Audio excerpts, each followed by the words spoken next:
Hello, everybody. Welcome into the Sports Plus podcast. It is the week of February 8th. Nolan Arenado is officially a Cardinal. Tom Brady won another title, and the Blues seem to be stuck in some kind of weird Arizona Coyotes time loop. So let's get into it. We'll start with the Cardinals first. Last week, like a couple of hours after we were done recording the podcast, the news officially came out that Arenado had officially been traded to St. Louis. And it looks now as good as it did when we were surmising about who might be going there. Ahmad, how much more excited are you for the season, the Cardinals season right now, than you were just a few weeks ago? Well, you have to love who's playing on first and third base. I mean, that makes you excited. Both of those guys can go for 30 home runs a year. So you're looking at 60 home runs plus between two guys. I mean, you have to be excited about that, especially for a team who couldn't buy a hit in the playoffs. Frank, you talked one-on-one with Nolan for Sports Plus, which we're going to play that interview here at the end of this episode. The thing I took away was how much of a great fit he thinks this is himself and was really seeking out. He wanted to play here. Why is his personality going to fit so well here in St. Louis? Well, because it's a baseball crazy city, and he is the baseball equivalent of a gym rat. I mean, he lives and dies it. To know the history of players that played 30 years ago. I mean, it kind of reminded me of Tiger Woods the first time he met Bob Goldby at the Masters. And he said, I remember you, Bob. You won the Masters in 1968. You shot here. You won the LA Open. I mean, that's really cool when you see a young player know the history of the game and live and die it. It's because of his father that gave him the love of baseball, and he just hasn't stopped loving it since he was a little kid. In times where the Cardinals were spurned by Mike Stanton and some other Giancarlo Stanton and some other bigger names who maybe didn't want to come here, they got their guy in Nolan, and I think they're going to love him. And yeah, he loves it here too. And John Mozeliak alluded to, they're probably not done quite yet. They shipped Dexter Fowler to Anaheim to free up some outfield space for the younger players. Ahmad, what'd you think of that move? Well, I mean, you kind of had to see it coming. They want Dylan Carlson to play. And then you have to think about Harrison Bader. He's really good in center field on the defensive end. You have to have somebody out there that's fast. And then they have arsenal of guys that can play over there in left field, So I think it had to happen. And you feel for Dexter Fowler. I felt like he had a decent year last year. He was coming along, but things happen. So, and then it frees up some money. Cardinals, they love to save some money. It does really stink. Dexter it just never worked out like everybody thought it was going to. That first year was fun, and he had some good moments, but it didn't work out quite as everybody had hoped. That outfield defense is going to be very entertaining next year, though. You figure you got O'Neill, Bader, and Carlson. Not a whole lot of balls hitting the ground. And Andy, the Cardinals probably might not be done yet. They've been linked to James Paxton, Taijuan Walker, the local kid, Jake Odorizzi, is looking for a starting pitcher. What do you think about a move on the starting pitcher front to complete the team ahead of 2021? We have all these arms that are in the system that are potentially great. Maybe it would help to have sort of a bridge year. I'd love to see him get a guy like Jake Odorizzi, obviously a hometown guy from Highland, but he's a power arm and a proven, in the last couple of years, he's a proven double-digit winner. So, I mean, I would love to see them go and get them until they can bring some of these arms along enough to be able to put them at the back end of the rotation. I just wrote something kind of looking at this question as if they should get somebody, and there really isn't one guy who's supposed to be a starting pitcher who doesn't have some sort of question around them next year. It's maybe not a big question. Everybody expects Jack Flaherty to bounce back and be good, but Kim hasn't pitched a full 162 game year. Dakota Hudson is gone for the entire season. Miles Michaelis didn't pitch at all. If somebody knows what Carlos Martinez is going to do, please go ahead and tell me, because I have no idea. So I'd really like to see him get an established guy to come in there. Odorizzi would be a lot of fun, and I think he wants to come home too. So that would be a good one. Also this past week, a subtraction, Colton Wong signing with the Brewers. Cardinals have Tommy Edman there to plug in. But I'm kind of sad, not kind of sad, I'm really sad to see Wong go. He had a really interesting Cardinals career. Frank, what's going to stick out to you about him? Well, there's two things. Actually, three things. One is he was as accommodating and as friendly as any Cardinal in his 6 or 7 years here. Two, I'll never forget, when he got picked off and it ended a World Series game and he had to deal with the media at such a young age and he was weeping by his locker. It was such a sad thing. He didn't duck it, but it was tough for him. And then three is, we saw as good a second baseman as we've ever seen. Tommy Herr was really, really good. Julian Javier was really, really good, but nobody was better than what we saw Colton Wong out of the last 2 or 3 years. I think the worst. Oh, go ahead, Ahmad. I think the worst part about it is now you're going to see this guy all season long while he's playing in the division. He's going to have extra motivation every time he plays against us. Everything going towards his side of the field is going to be hard to get past him. And, he's going to come with it at the plate as well. So it'll be interesting to see. It'll suck, but it's bittersweet. You'll be cheering for him, but you'll be cheering the Cardinals on as well. He's a guy of who, course, you've seen the meme, I guess, probably on Twitter with the photo of Wong and the caption, Colton, why'd you pick the Brewers? They promised me October's off. I'll tell you this, Wong's not a guy who needs a whole lot of motivation. He's like Adam Wainwright. Any kind of slight he's going to take. We saw that he was not shy about his time under Mike Matheny, and then when Mike Schilt came in. So I can only imagine how fired up he's going to play against the Cardinals, who declined to bring him back. So that should be fun. So let's move on a little bit. Feels like we're caught in a Coyotes time loop. Ahmad, it's going to be 6, maybe 7. They're talking about possibly adding, I saw an Arizona game for the Blues on Thursday, I think it was, because of COVID protocols with the Wild and Avalanche. How much do you think the NHL is reeling from a lack of a bubble right now? Because there's a lot of teams dealing with this, and they're just kind of making it up as they go, as other leagues have done. I mean, I think they're just like, look, we want to play. Obviously, they want their money. The owners want their money. So they have to go play the game. But you're looking at a situation where you're going to deal with problems. They know they're going to deal with problems. And now I think it's something where they're just like next man up. It is what it is. We don't have to worry about a bubble. Although I think it would be beneficial to play in a bubble. I mean, you don't have to worry about all these positive tests and then everybody plays as scheduled. But I think they're just like the rest of the leagues. You just keep on pushing and, got to play.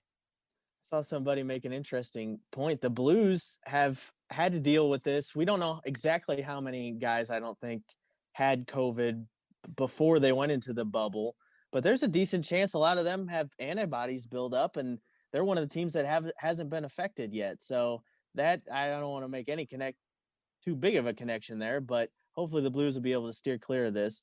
Some big Blues news over the weekend, though. Robert Thomas, broken finger, out 4 to 6 weeks.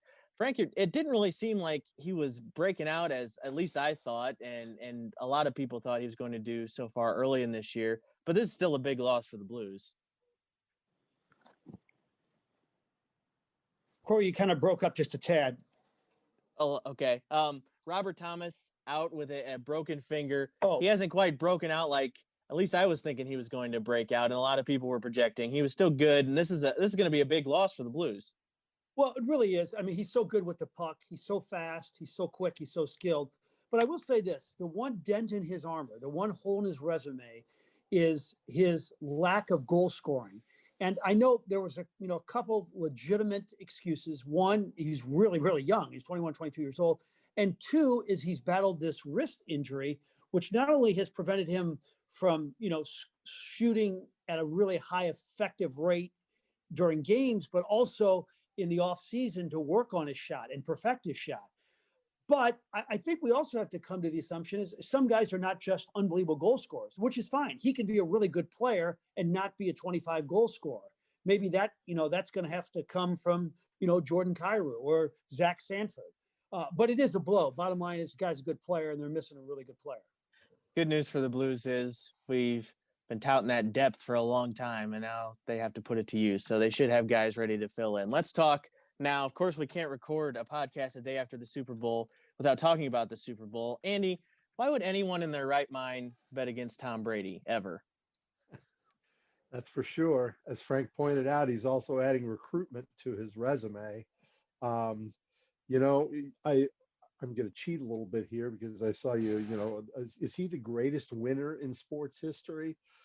It's still kind of, for me, it's kind of hard pressed to push past Bill Russell, who won 11 championships in 13 years, and coached a few of those championship teams as well as played for them. But I mean, he certainly has made his case that goes to a brand new team. They're 6-5 at through the 11 game mark in the season, and then run the table. Once he and Arians came to some sort of happy medium as to how to run the offense, yeah, he's putting distance between himself and everybody else, and he's going to give Mahomes a real challenge to try to get to that level before Mahomes calls it a career. Ahmad, you're a bigger football guy than me, and I got to be honest, I was a little bit bored last night. I was hoping for a better game. Total domination by Tampa. What'd you take away from the game, Ahmad?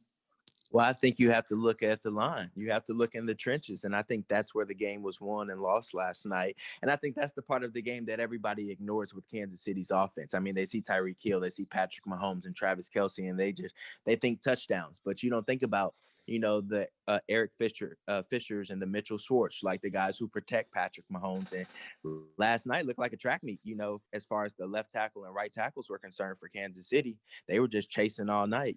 Jason Pierre-Paul and all those guys were getting off the line. So, offensive line and defensive lines are very important in the National Football League, and I think everybody saw that last night. So, yeah, and like Levante Davis said, they were way more physical, the Bucs were, than the Chiefs. The Chiefs were not aggressive like the Buccaneers, and, the toughest team wins in football every time. Frank, we got a lot of Chiefs fans, even over here in St. Louis now, since the Rams left, trying to find some kind of NFL team. What do you think? There's a lot of hot takes, and I usually don't subscribe to any of those kind of things. But every Chiefs fan thought, oh, this is a dynasty. The Chiefs are never going to lose again. As long as Tom Brady's around, or as long if they have a decent line, like Ahmad said, or are we talking about this differently? What does last night do for this Chiefs dynasty thought? Well, yeah, it's a little bit like the Rams. Everybody thought it was going to be a dynasty. They only ended up winning one. Now, the difference is Patrick Mahomes is in the prime of his career, and if he's healthy, they're going to have a few more kicks at the can. But, you are talking about a defense, which is 16th in the NFL. You are talking about a decimated offensive line, and you got to pay a lot of guys. I don't know if, now Mahomes' salary is going to really kick in and get really big. You're a lot better off when you got that quarterback on that rookie contract. We'll see how shrewd their personnel is, but they're going to have to spend a lot of money on that offensive line. I don't think they're a lead pipe cinch to go on and win 3 or 4 Super Bowls in a row at all. I think our Bills are going to be good next year, Frank. That's right. My takeaway from the Super Bowl, Blaine Gabbert, Super Bowl champion, MIZ, to Chase Daniel and Blaine Gabbert have got it figured out, folks. So if you want to win, make a lot of money, go to Mizzou and be a backup quarterback in the NFL. Speaking of Mizzou, how about those Tigers? Mizzou opens the week ranked in the top 10 in basketball for the first time since 2012. But that game against Alabama took some years off my life, I think. Frank, Mizzou fans know never to get comfortable. But just yesterday, I was just expecting them to fold and lose it. But this team didn't. And I kind of think this team might be different. Well, playing a college game is like taking a pass-fail class. You probably took a lot of them, Corey, and just barely passed. You may have gotten a D, but you still passed. And that's what they did. And look, you beat the 10th ranked team in the country. You're not apologizing. There's no such thing as an ugly win. And they just have a new weapon each night, a new best player each game. I'll tell you, this Kobe Brown is developing into a player too. I just love the fact that they're trotting out their 22 and 23-year-old guys, 4th and 5th year seniors. I think they're going to win a couple of games in the tournament, and then we'll see what happens after that. I just love everything about Mizzou basketball. Ma, what were you thinking as you were watching this, getting ready to anchor on Saturday? Well, I was watching, and it was funny because when they were up 20, I was just like, there's no way they're winning this game by 20 points. I was like, I know they're going to make it competitive. And sure enough, it was a competitive game, came down to the final seconds. But you just have to know that about Mizzou. They're a scrappy team, but I don't think they know how to play with the lead just yet. I think that's something we've been able to, see all season long. And hopefully they get it together. I feel like we'll learn a lot in this Arkansas game. They're not ranked, but they're 14-5. And I think that Arkansas team has a lot of talent. And I think Mizzou will get tested at home. And I think if they can, overcome that, then I think they have smooth sailings the way out, with Georgia, South Carolina, Ole Miss again, and a bad Texas A&M team. I think it could be really good for them. A lot of projected brackets have Mizzou and Kansas in the same region, which I'm crossing my fingers for. Even if it didn't go Mizzou's way, I want to see it happen in the tournament. That would be some great theater for sure. All right, that is the horn. Final buzzer time. Last thing on the show or on the episode this week. One of my favorite parts of Super Bowl Sunday was watching Mizzou head coach Eli Drinkwitz on social media. He was there watching the game. He was posting nonstop on like every social media platform he had, like a teenage girl at like a boy band concert. It was great. So around the group, we'll start with Andy. If you could attend any sporting event, which would you attend? For me, it would be the one that I haven't attended yet. I would love to go to the Masters, and I would love to be there on Sunday, particularly. Not only is it a pristine golf course and one of the hallowed pieces of ground in the entire certainly golfing world. I'd just like to see the drama and feel the excitement build up as they get to the back nine and get to Amen Corner on Sunday and just kind of feel that vibe and be a part of it. Frank, you've been pretty much everywhere. What was your favorite you've been to, or something that you maybe haven't done yet?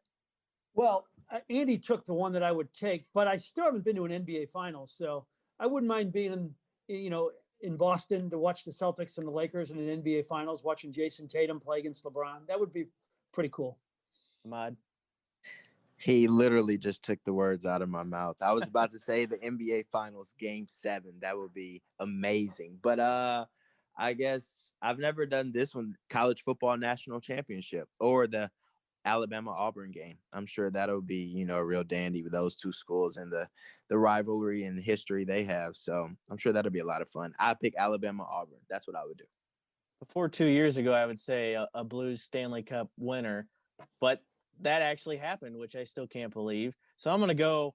I would love to just spend a few weeks walking around the Olympics somewhere, because I don't know, watching it, like the swimming, I get so excited for those swimming races. I can't imagine being in the whatever you call it, the arena or whatever you call it, near the pool. I don't know any swimming lingo, but like when Michael Phelps and those relay teams were going at it, electric. I think I'd pick the Olympics if I could pick anything.